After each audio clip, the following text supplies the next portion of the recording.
Good morning, good evening, good night, EagleMMA family. This is Eagre News.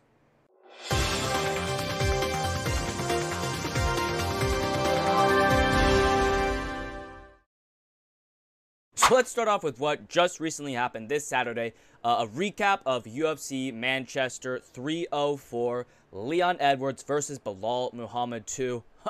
Hey, one of the worst cards, one of the worst pay-per-views we've ever seen recently. I'll get into that real quick, but I also have a Tapology where, hey, on screen right now are the top 5 people that win. Obviously, listen, I didn't do great on my picks. I went 5-14 on my picks, but I got the main event right, and that's all I fucking care about. So if you want to be featured in Eagre News, you're one of the top 5, put you right here.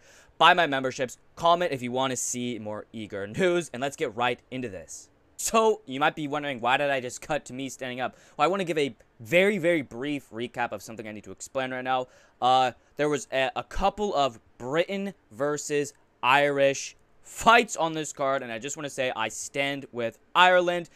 In the 1920s, all Irish men who were seen with their hands in their pockets were to be shot dead on sight, and it is currently a protest that certain members of the Irish community even use today, as Cillian Murphy. So, hey, for this whole recap, I cut a hold the mic with one hand, but my right hand will be in my pocket in defiance of these British scumbags. Let's go with the first fight on the card, right? Shauna Bannon versus Alice Ardeline. Didn't even watch it. Shauna Bannon gets the decision. Got that right. Don't even need to talk about it. Shauna Bannon, do you have to say this?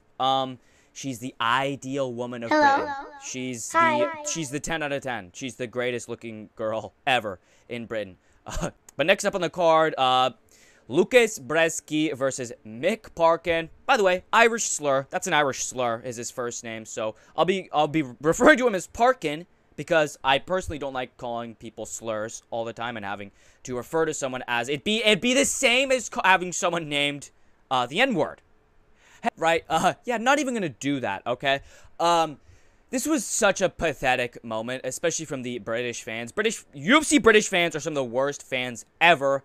If anyone who isn't British walks out, they boo, boo, boo, boo. Anyone who is British walks out, they cream their little pantaloons over it. And if their boy, their undefeated heavyweight prospect in Parkin, gets a mediocre TKO after, like, a very pathetic performance, it's pathetic. It's pathetic from the fans. It's pathetic from anyone who thought this was, like, a decent performance or fight at all. Lucas Bresky is legit a bottom feeder. He got, like, knocked down in the first round by Waldo Cortez Acosta. Salsa boy. He's not good. He's a legit bottom feeder. Mick Parkin will slipped up there, but Parkin will never be anything. He will never be ranked. And people are saying, hey, Parkin should fight Derek Lewis. I absolutely think that should happen. I think Parkin should fight Derek Lewis. Move him up the rankings. Move him up the rankings. We're getting on to the next fight on this card. Sam Patterson versus Kiefer Crosby. Again, another British prospect up against an Irish man, Kiefer Crosby. But let's be honest with you, Kiefer Crosby is a nobody. I mean, I've said this before. I made a whole video about it before. I made technically 2 videos of how pathetic Britain is and British fans and UFC Britain is. Every single card they have the most gifted matchups. You'll see throughout this card of, like, every single British fighter has had one of the easiest matchups they could have had that made reasonable amount of sense. Kiefer Crosby's a nobody. He's really shit. He got subbed like 3 times in his fucking 5 fights in the UFC or whatever. Sam Patterson's also shit. Okay? My boy Yanala Shmooze knocked him out brutally so hard in the first round he became a zombie. So again, Sam Patterson, he's okay at welterweight. I think if he faces any big power puncher, even like a Jeremiah Wells, he gets sparked. He might touch, like, the top of the unrankings, but I don't think he'll ever be ranked either.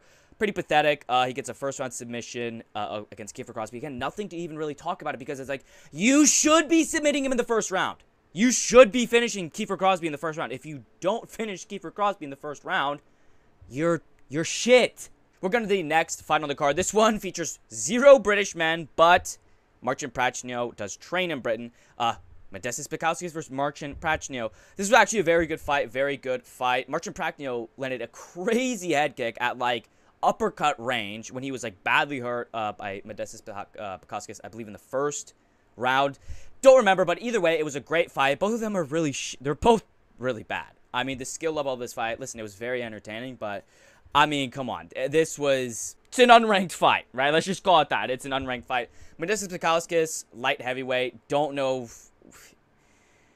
I mean, who do you want him to fight, dude? I mean, what? Have him fight fucking Felipe Lins or something. Like, have him fight another one of these bottom feeders, and you'll probably get finished, right? The fact that he really, he nearly choked in the start of the third round, but eventually got Pacino down, submitted him with a, I don't even know, but still a good fight there. Moving on to the next fight on the card. Again, with these British prospects, nothing drives me up a fucking wall more than people calling British fighters who had one mediocre performance over a bottom feeder level fighter. Now, nothing makes me more pissed off, dude. Nothing makes me more pissed off. Oban Elliott versus Preston Parsons. Okay, someone with the name Preston Parsons. Do you think that man will ever touch the rankings? Just off his name alone. Just off his name alone. Preston Parsons. You can't be serious, okay? There is something to what you look like and what your name is, okay? You need to remember the name, okay? I'm never gonna remember the name Preston Parsons, okay? I'll always remember BELAL MUHAMMED. I'm never gonna remember the name Preston Parsons. Oban Elliott gets a decision over Preston Parsons. Oh, he showed all these fucking British Glazers. Oban Elliott actually showed a really good takedown defense. Preston Parsons is so bad. Oh my god, like, look at his record. Like, I feel like I'm crazy. I feel like I'm going crazy every single time I watch one of these cards because people are going, oh my god, crazy win from Sam Patterson. Yeah, over Kiefer Crosby. Oh, Oban Elliott, he showed great takedown defense over Preston Parsons. Like, listen to yourself. Like, am I the only one that feels like they're crazy here? Feels like they're crazy here? Crazy here? But Oban Elliott even still was having trouble with Preston Parsons. Either way, it doesn't fucking matter. We're going to the next fight on the card, which, crazy, right? Crazy build-up. Muhammad Mokaev versus Manel Kape. Why do you have to do this to me? Why do you have to do this to me? Well, both of you, why do you have to do this to me? I've been saying for the longest fucking time that flyweight, if it's not the best division, it's the second best division, or third best, maybe. It's my favorite division. It has the best fights, the most exciting, dynamic fighters. And Muhammad Mokaev and Manel Kape just start fucking pulling my pants down in front of the whole school. Okay? What are you doing? Why? They got into 3 physical altercations before this fight happened. One of which being Manel Kape headbutting Mokaev and, like, opening up a cut on him. They tried to fight in the octagon, like, 20 seconds before the fight started. When they were both in there, like, doing the announcements and shit. And as soon as the fight started, just nothing from either of them. Nothing from either of them. Except Muhammad Mokaev. Dirty cheater. Dirty cheater. Muhammad Mokaev, you're disgusting. Dana White announcing right after, during the post-fight press conference, that he is throwing Mokaev to the PFL. Hey, good riddance, Mokaev. Listen, I was never a Mokaev hater, but he's not the most entertaining. And if you're nut-shotting Manel Kape in the first round, you're literally trying to strip him. Why are you trying to show his black man's bare ass? That felt racist, dude. I'll be the first to say it, dude. Muhammad Mokaev is racist towards black people because why are you trying to pull down a little 5'2" honey badger, black man's pants down to show his bare ass? What are you doing? That's racist, right? And then also poking me in the eye, and the whole fight had his fingers extended. And the referee did nothing about it. He gave him a stern warning, and he gave up the position. Like, oh yeah, that's gonna help a lot, dude. Yeah, good job, Mike Beltran. He's usually good. Listen, I'm not gonna go too hard on him because there's much worse referees, which we'll get onto later. We'll get onto that later in the card. But Mokaev fucking decision. I feel like that was okay. It's a split, you know. Kape at the third round most clear. The first 2 rounds were completely split. I think 30-27 Mokaev is bullshit, but Kape should have thrown more. Both of them should have done more. Get Mokaev the fuck out of here. But move on to the next fight on the card, right? Jake Hadley versus Calvin Loughran. Listen, I've talked so much shit on Jake Hadley, saying Charles Johnson's going to beat the black out of him. And he did. But Calvin Loughran, listen, I have my hand in my pocket right now. Okay? I'm pro-Ireland. I'm so completely anti-Britain you wouldn't even be able to understand it. I picked Jake Hadley to win, and he won. Because Cowlin Loughran is such a disgrace to Ireland. Having Cowlin Loughran's name associated with Ireland is a disgrace, right? People go, oh, Ian Gary. Ian Gary's not. We don't claim Ian Gary's Irish. Then who do you claim? Cowlin Loughran? This dumb piece of shit? He's so bad. He's so stiff. Jake Hadley just easily 3-round decision. I think Cowlin Loughran landed like a good elbow in the first round. Didn't really ever shoot for takedowns. Just didn't really do anything. And Jake Hadley was just on the outside piecing him up. And that's exactly kind of what I predicted because I know Cowlin Loughran is so ungodly not fit for the UFC. But either way, Jake Hadley decision. Right, with the next fight on the card, this was hilarious. Bruna Brazil versus Molly McCann. I mean, listen, dude, do you even need me to expel? Bro, everyone, listen, as soon as I say the word Molly McCann, as soon as I say her name, we all know what I'm about to say is she's so bad. She's so bad. She got absolutely, like, dominated by Bruna Brazil. And Bruna Brazil's had some bad losses, right? I did pick Molly McCann by decision, but that was such a 50-50 fight. Didn't expect it. Either way, Molly McCann's so bad. She's so bad. She just got dominated by, I mean, it's a women's fight, so listen, I wasn't really paying attention. So I can't say a lot on this fight. I think I watched maybe a minute of it in total. But either way, I watched the highlights. Okay, I watched the highlights. That's all I needed to watch. Easy decision from Bruna Brazil. I think she should get moved up the rankings a little bit because she's sexy. She's a sexy mamacita. Molly McCann, just throw her to a fucking, I don't know, dude, just throw her get some more cans, dude, so we can get some more spinning elbow knockouts. I don't even care, dude. I don't even care if she fights some no-name 0-13 opponent in the UFC. As long as she's putting on fun, entertaining performances and I get to see these fucking stupid pieces of shit get knocked out cold by some big, chunky lesbian, dude, I'll watch that any day. But with the next fight on the card, Nathaniel Wood versus Daniel Pineda. Again, another fucking British prospect. It's getting to me. It's literally getting to me. It's getting to me. I'm going to snap. If they put on 2 more UFC London, UFC Britain fight nights, pay-per-views, or whatever, I'm going to snap because the glazing on Nathaniel Wood. Hey, why is Daniel Pineda getting 10-8'd and in the next round he's beating you? Nathaniel Wood will never be anything. He's so bad. Fuck you, MMA on point. You're not. Hey, MMA on point. Your boy is dead. MMA on point. Your boy is dead. Nathaniel Wood's never going to do shit in the UFC. He's never going to do shit. This was a terrible fight. It was a terrible fight. Daniel Pineda sustained an orbital injury in the second round, which got him dropped a couple times. Either way, dude, I mean, what do you want me to glaze Nathaniel Wood? Oh my god, Nathaniel Wood, such a great performance over Daniel Pineda. Daniel Pineda, look at his record. He's a killer, man. Daniel Pineda's a killer. Seriously, look at his fucking record. He's I mean, it's the same thing for every single one of these. All the British fighters fucking suck, and they're fighting cans. Pineda's a can who's kind of tough, and he comes back and wins the third round. Get this fucking British fuck out of my face. But we're onto the main card now, right? Arnold Allen versus Giga Chikadze. Good fight, right? Good fight. Arnold Allen gets the decision. I did think Giga Chikadze took this. I think Giga won rounds 1 and 2, but it's a split round, right? It's pretty split fight. Good fight, though, all right? Arnold Allen is one of the very, very, very few British men that I can appreciate and talk somewhat nicely about. But Arnold Allen's also a retard, right? He said his game plan was to wrestle, didn't shoot a single takedown. Hey, maybe shoot a takedown next time because that fight was too close. That fight literally could have been scored either way. I had it split. I had it completely split. It could have gone either way. Not much to say about it. Good fight overall. Arnold Allen, I think, should fight Yair Rodriguez, and Giga Chikadze should maybe fight like a Josh Emmett. I feel like that would be good, right? Josh Emmett versus Giga. Similar matchup to Yair that Josh Emmett has already faced. And then Arnold Allen versus Yair for, I don't know, maybe like a #1 contenders fight, right? But on to the next fight, right? Gregory Robocop Rodriguez versus Christian Leroy Duncan. I picked Rodriguez. My boy, Robobama, always gets it done. Never trust a British prospect.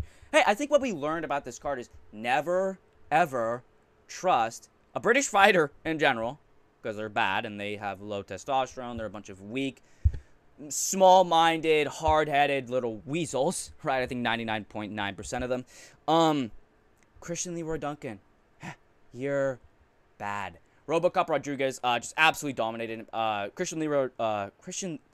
Leroy Jenkins fucking landed like an elbow in the first round and just got like taken down and beaten up. He looked like a fucking mess. He looked like he stuck his head in a wasp's nest.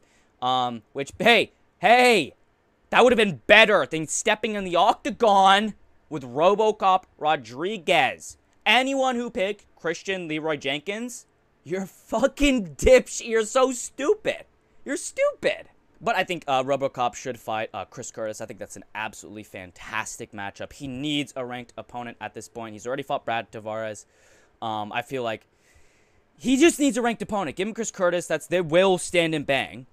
RoboCop has very good ground game, but Chris Curtis has some of the best takedown defense in the middleweight division. I think even in the UFC in general. I think he's only been taken down like 2 or 3 times. He's very good takedown defense, so it might lead to them just having to stand right in front of each other and brawl it out. I think that's a fantastic fight.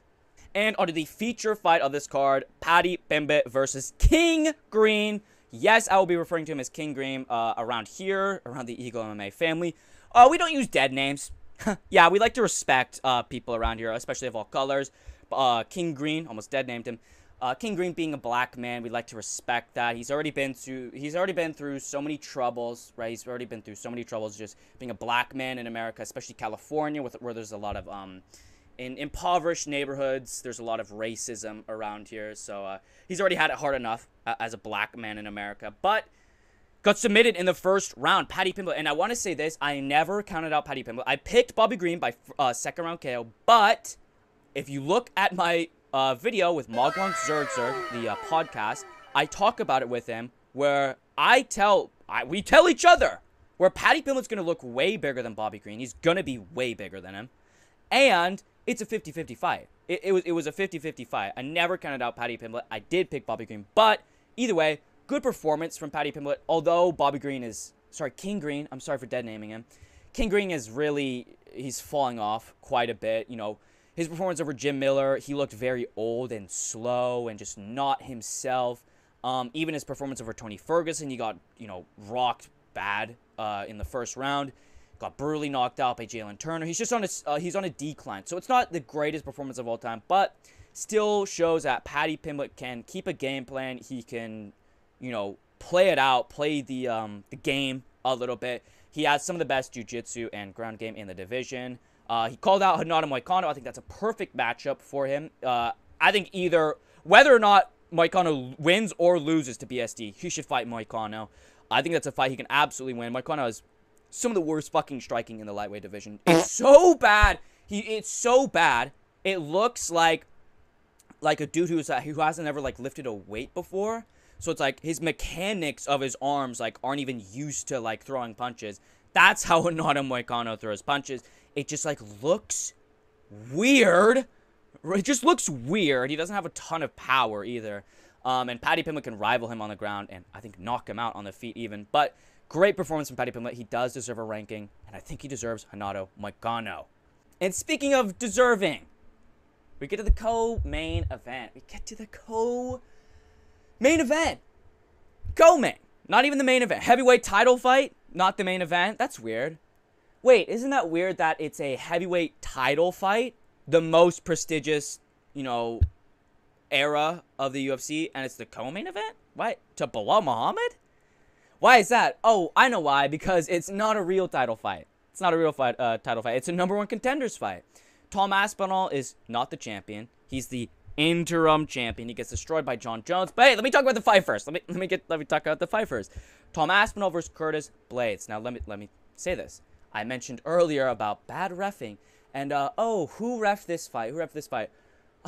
Mark Goddard. Mark Goddard, I want to dedicate this personal message to you.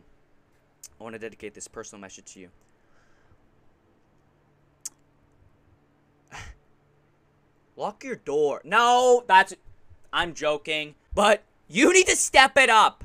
You need to step it up because I'm coming for you metaphorically, as in like I'm coming for your head in a sense of I'm going to expose you for being the worst, worse than Herb. When you're worse than Herb Dean. When you're worse than Herb Dean, that's a problem. Every single time Aspinall has fought and Mark Goddard is the referee, it is always an early stoppage. Do we not see a conflict of interest here? Do we not see a conflict of interest here? Right? Marcin Tybura, early stoppage. Probably still would have finished him, but early stoppage. Curtis Blades, early stoppage. He was literally getting up. He was literally getting up. He was trying to get up, and he was getting punched in the head, obviously. And as soon as he finally got to his knees and was starting to stand up, Mark Goddard calls it off. You're such a... I've already yelled for like 15 minutes already. You're gonna make me pop my fucking head off with how frustrating and retarded you are.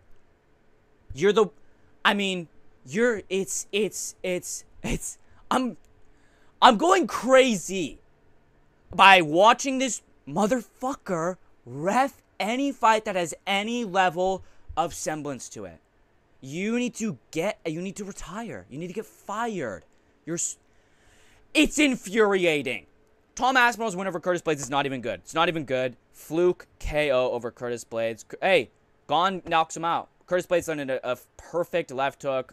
Same left hook's been landed on Aspinall multiple times.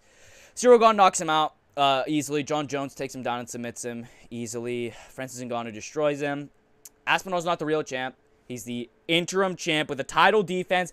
Hey, can't wait to see who wins the heavyweight title and who does end up facing Aspinall, because Jones vs. Stipe is happening.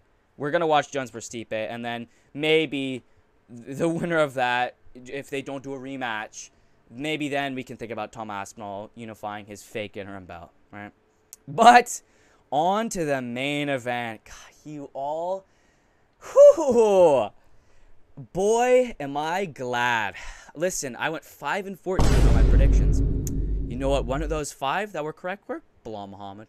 It was BELAL Muhammad. And listen. I don't even have to rub it in your face. Don't even have to rub it in your guys' face. Anyone that picked Leon, but I'm gonna. I don't have to, but I'm going to. Picking Leon Edwards to beat BELAL Muhammad is the worst prediction of all time. Hey, Leon. You forgot the name. Leon, you forgot the name.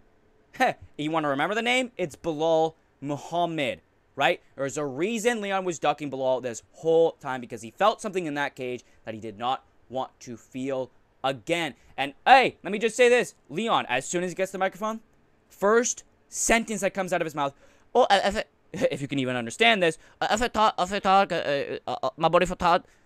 He said, my body felt tired because of the... Don't you think BELAL Muhammad's body felt tired too? Don't you think he felt as tired as you did?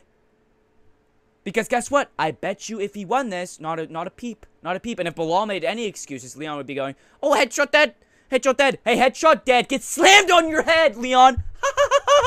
Get slammed on your head. Hey, Leon, get dunked on your head. Idiot. Get powerbombed. You fucking loser. Hey, 0 British champions. Leon Edwards wasn't even British. So there's -1. There's -1 British champions now. That's great. Hey, Leon.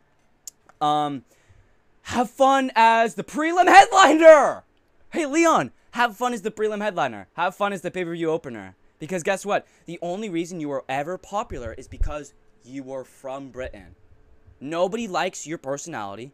Nobody likes your fight style. Because also the cope from all these Leon cells is the most pretty. It's the prettiest thing ever.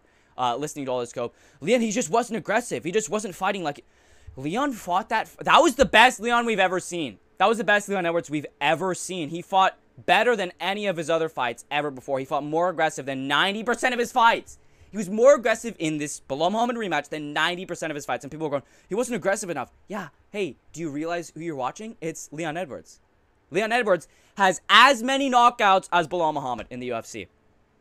Hey, let that sink in. Let that sink in. He's more boring than BELAL Muhammad. And I've been saying this. BELAL Muhammad is the next Colby Covington. Both cardio grapplers with decent boxing, and they talk a bunch of shit. Free Palestine. Belal Muhammad is my champion. If you're anti-Belal Muhammad, you're anti-Palestine, and I denounce you completely. Also, like I said right before this, one of the worst pay-per-views we've ever seen. There was like 3 finishes, the whole fucking card. They were all really boring. There was not a single like good, interesting finish the whole card, right? The only one you could maybe say is Blades versus Aspinall, but that was an early stoppage. It was clearly an early stoppage.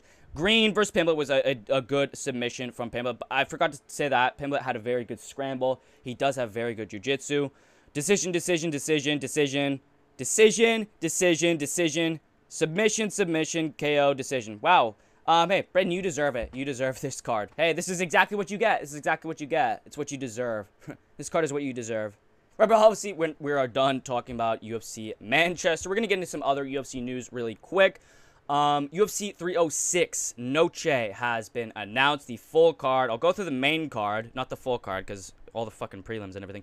But main event, O'Malley versus Merab. Co-main event, Valentina Shevchenko versus Alexa Grasso 4. That's awesome. Ortega versus Lopez as the feature fight. Daniel Zellhuber versus Esteban Ribovic on the main card, and Something Rodriguez versus Ode Osborne. That's the main card. So the bottom 2 are on the main card that you're paying money for. I really, really hope that they add 1 or 2 more fights on this card that are worth it, because, listen, Ortega versus Lopez is fantastic. O'Malley versus Merab is fantastic. Shevchenko versus Grasso 4? I mean, what the fuck? I like, who honestly cares? I don't care if they do 12 tough seasons for 7 years, and it's the most interesting season of all time, and Valentina Shevchenko pulls a gun on Alexa Grasso and shoots her on live TV. I don't care about all that.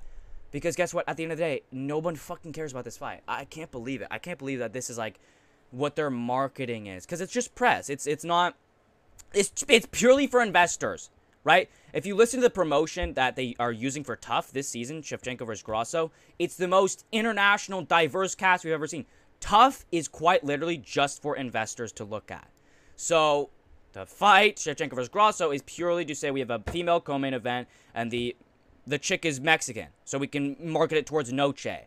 It's all just press, it's all just fucking marketing and shit. I understand that, but they need at least 1 more high-value fight. Because even if it's like an unranked fight, I don't care. As long as it's high value. Zellhuber versus Ribovic, that's not high value. Rodriguez versus Osborne, that's not high value. And the whole prelims are like, they're okay fights, but it's nothing special, necessarily. It's not anything special in terms of name value. And I'm always the one that's talking about, it's not just about name value, but like this needs a little bit more name value for having O'Malley and Ortega and Lopez on this card. It needs something a little bit more. So there's still a little bit of time for them to add 1 or 2 things. Hopefully they do.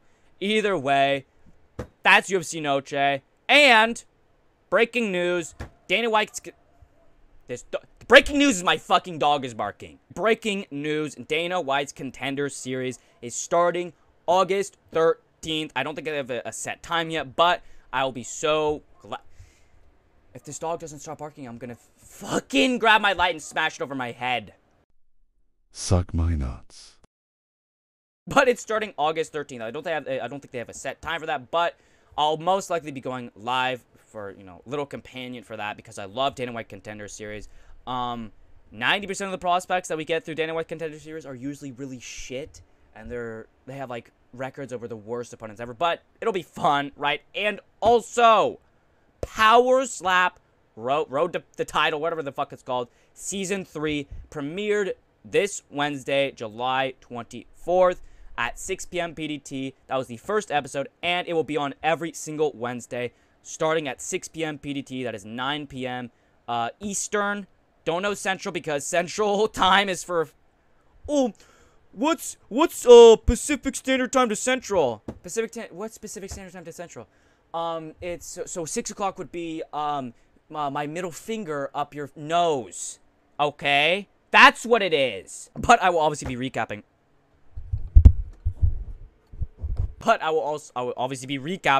Powerslap every single week, because I'm a Powerslap YouTuber. At the end of the day, I'm only using the UFC to get myself into the Powerslap world. So I hope you all understand that, right?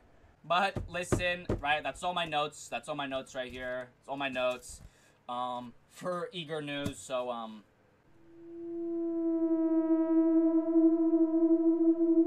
yeah, that's all my notes for Eagre news. So hey, like, comment, subscribe. Do you agree? Do you disagree? Let me know down below. Let me know if you guys want this to be a weekly thing. Doesn't even matter because I'm gonna do it. Hey, doesn't even matter, but comment anyway. Comment anyway. Join my memberships. Subscribe. Thank you for watching. EagleMMA out. Hey, Young Lean? Are you Young Lean? What? Are you Young Lean? No, I'm Barry Dillon.